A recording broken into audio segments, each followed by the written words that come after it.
What's up, guys? Andrew Goldfarb here from IGN. I'm here with the crew from Irrational Games. If you guys could go around and introduce yourselves. I'm Sean Robertson, animation director. Amanda Jeffrey, I work on List Squad. I'm John Abercrombie, I'm a lead programmer. Ken Levine, creative director. And we're here looking at kind of one of the first moments between Booker and Elizabeth in BioShock Infinite. This is quite early in the game. You've just fallen out of the tower where Liz has been trapped, and you're waking up here on Battleship Bay. And do you guys kind of want to set up what we're seeing here? Yeah, this is, Elizabeth has, you almost drowned. Elizabeth has revived you from near death on this beach, and she hears music, and she's just been busted out of her prison for the first time, and the music is very exciting to her. You kind of wave her away. Yes, you give her permission. You give her permission to go, and something that was interesting. You see yourself getting up here like a short moment later. Originally, we didn't have this scene in the game. The scene was actually a scene between you and this couple here, where you woke up and you were talking to them, but Elizabeth wasn't there. But it ended up being very strange because people got mad at Elizabeth because she didn't seem to care that you had just nearly drowned. And so we went in the opposite direction very late, and we added, slow down for a second, John. We brought Elizabeth into the scene and had Booker give permission to her to go, which was critical to making you like her, because you didn't feel just abandoned by her. She only moves off once she knows that we're going to be okay. Yes, exactly, and refuses to until you do. I mean, this whole beach was sort of we spent probably more time on this beach than any other part of the game, because this is the first time Elizabeth is actually fully interactive, and you'll re-encounter her in a minute. But the other experiment on this beach was this is the first area of the game we had really populated with people, and figuring out how they were going to work, because every time, there's all these animations that Sean had to put in, there was all these lines we had to write for them. Yeah, you quickly learn that putting two people into a conversation only takes you so far, because then you're putting a huge burden on their writing team to come up with all these crazy conversations. So you got to dig deep into the well of what people can do when they're on the beach. And you'll see as we go through here. And we kept it kind of snappy, each of those, but almost all the characters on the beach have these little exchanges, and sometimes you have to go searching for them. There's some kind of pretty funny ones, some kind of naughty ones, buried deep there, some offensive ones, but it's all up to you to find them. And we don't force you to that. It's a small, simple moment, but that's one of my favorite moments actually in the game, is when you see the umbrella blow. One of the animators just put that in without me knowing it one day, and I totally loved it because it just draws your eye over to where you want to go. Which is where, with Elizabeth is over here, we're trying not to force you that direction. And you get to, and you're still, she's scripted here, obviously, where she's sort of doing her thing, but this is really the last moment we have in the game where we have total control, this is where we lease control of her, basically, and this is where things got scary for us. Yeah. Hey, Miss Elizabeth. Hello. Yeah, this scene was originally done with complete hand key, but I wasn't happy with the amount of energy that was being put into it from Elizabeth. So I wanted her to move around the screen more and have this energy of her just coming off the dancing. So this is one of the first scenes that we actually mocapped and started developing our motion capture for the body and hand key for the face. I'm sure you guys get a pin in your stomach right now, because this is where the fun starts. Yeah, this is we did this so many times. It's absolutely ridiculous. We just spent so much time looking at this beach and watching Liz, how she moves around on the beach, what she does on the beach, and as you can see right there, she's starting to find things to do, and she's doing a balance beam act on the edge of the stairs, and then. And you want to talk about why she did that and how that works? Sure. She's doing something else. There are a bunch of what we call opportunities on the beach for her to do. So she has a number of things all across the beach. Not that every player will see every one, but she'll interact with things. She'll look around at certain things. She'll play idle animations like the one she's doing right now. And in general, she'll try to stay in front of us as we move along here. But if we stop and we go off in the other direction, she'll stay with us. And then, of course, she finds things to do, something to look at. She's taking in the view of the beach. Yeah, this is pretty much like a playground for Elizabeth. So this is the first time she's been out for Tower. All of these people are possibly the most incredible things that she's ever seen in her entire life. So she's listening in on the conversation of these two ladies, because she's never had the opportunity to eavesdrop on people before. And if you had just zipped ahead to the stairs, which is the eventual goal, she would have just followed you and you would have missed all this. You would have seen that. So she has so many different things on this beach she can interact with, and the player can just move from place to place or find things to be, collecting themselves. They can, enjoy seeing what Elizabeth is, experiencing on this beach for the first time vicariously, or they can just decide that, like the gruff booker that he is, he's got a mission and he needs to get out here with the girl. And if you had run off up towards the to leave, she would catch up. But she would realize you were leaving and go with you.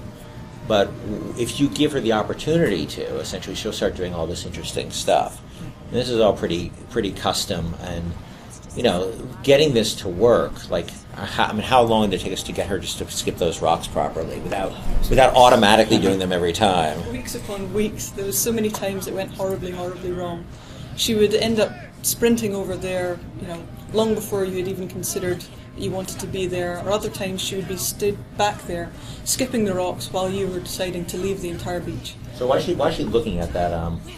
Like how did you make her care about that guy up in the lifeguard?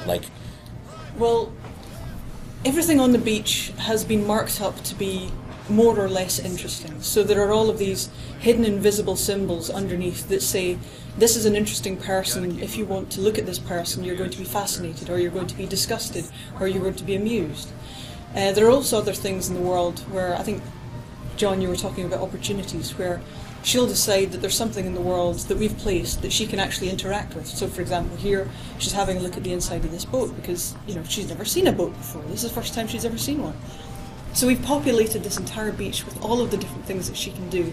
So looking at the surfboards, or, paying attention to the man who's, being the lifeguard there, or skipping the rocks on the beach, these are all things that we've placed in the world and said, if you have time, if you're not doing anything else, and you haven't just done something, maybe you want to do one of these things.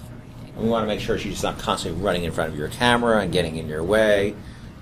These are all challenges, and basically we hit every single possible bump you could possibly hit along the way. And Liz Squad and you and John and everybody who works with you, it seemed like your job was to, well, my job was to sort of break it.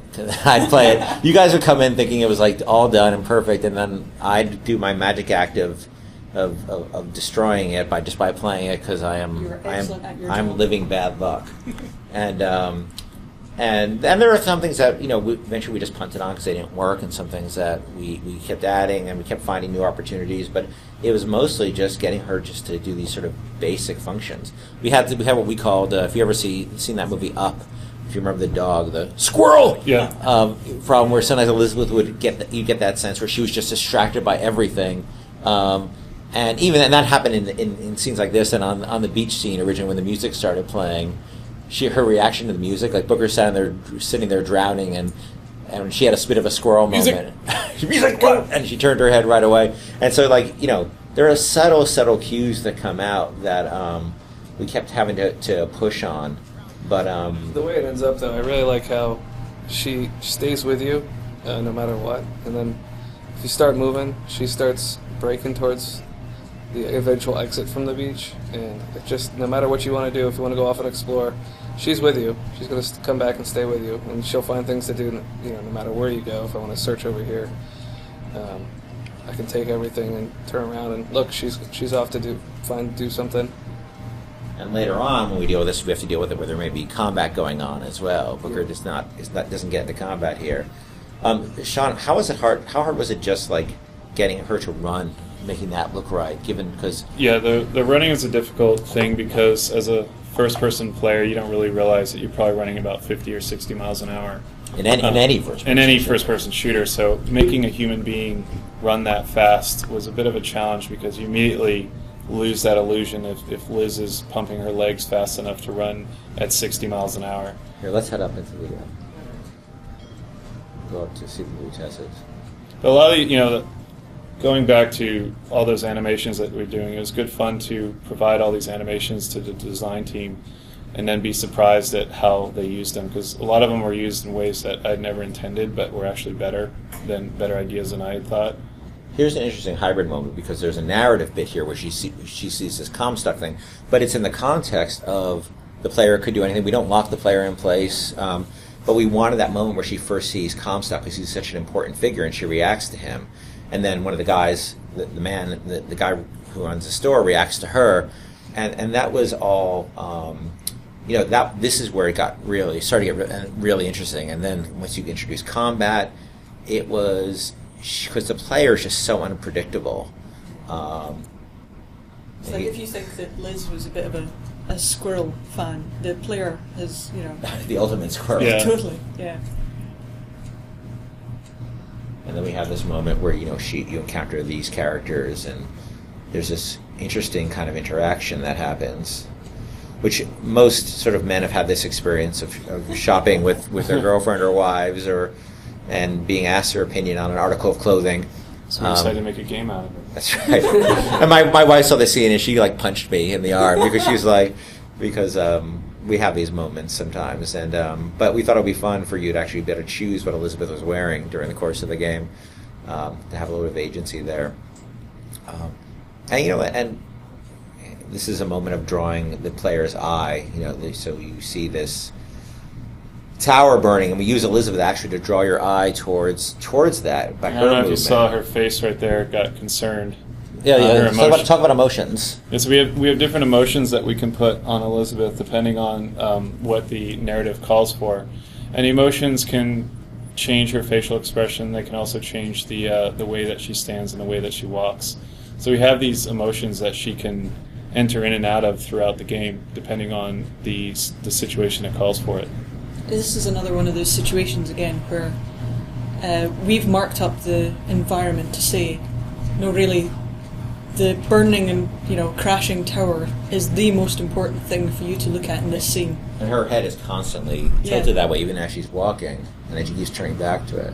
And it's incredible, from a psychological point of view, how just seeing other people in the environment looking at something will draw your eye to it as well. It's just built into humans. I think that gives you a sense of Liz roaming the free world and how we dealt with it. Yeah. And if you'd wanted to, you could probably have got through this whole section in 15, 20 seconds or something like that. And we've seen that, and our hearts break into tiny little pieces. But that's what it is. That with the gamers, the gamer is allowed to do that. It's their game, and we want to make that happen. This is one last little cute moment, I guess.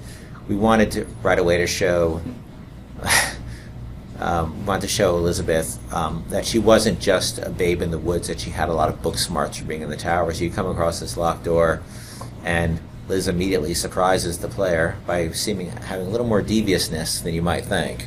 And all that kind of book smarts comes out through the course of the game substantially. It's just another thing that makes her an interesting character. Well, awesome, guys. I appreciate the time today. And for all things BioShock Infinite, keep it locked to IGN.